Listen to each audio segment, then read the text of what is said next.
Hello everyone, my name is Datavor, and this is my guide to vrising's Rift Incursions. Ruins of Mortium lets players participate in new endgame event Rift Incursions. In Rift Incursions, players can gather Stygian Shards and Greater Stygian Shards. Both types of shards are new endgame currency that can be used to buy passive abilities from Altar of Stygian Awakening and buy ancestral weapons from two new vampire merchants located in Ruins of Mortium. Rift Incursions are not always active and appear for 30 minutes with a 1-hour cooldown. There are two types of rifts, tier 1 and 2. Both are active separately with a slight overlap.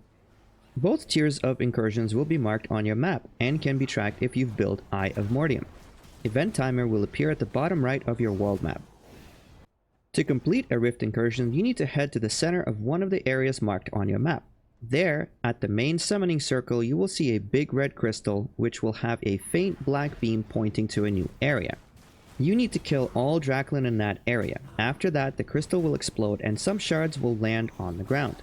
Any player will be able to loot those shards, so it's a free-for-all kind of thing. After exploding two crystals, a primal blood soul will show up at the main summoning circle. That is the final boss of that Rift Incursion. It takes a form and abilities of some of the blood bosses. If you die to this boss, its health will not reset, so you can come back and finish the job. Once primal blood soul is defeated, you will need to feed on it, just like other bosses. Once that is done, primal blood soul will drop some loot for you.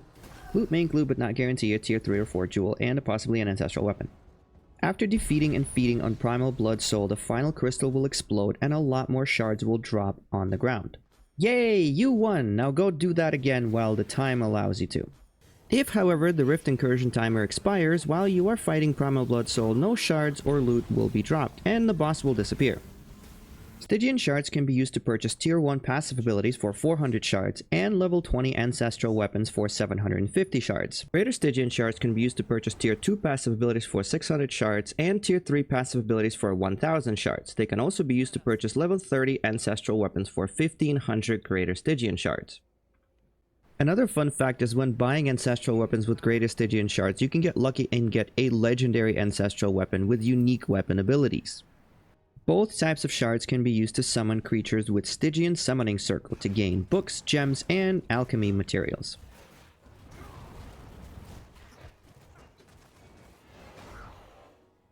Additionally, both types of shards can be gathered by breaking crystals located at South Fortress Ruins and Dracula's Castle Garden. It's not as much as you can gather from Rift Incursions, but it's something to do while you wait for them to start.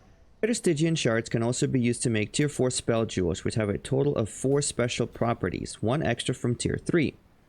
Lastly, both types of shards can be gathered by sending your servants on individual missions using your castle throne.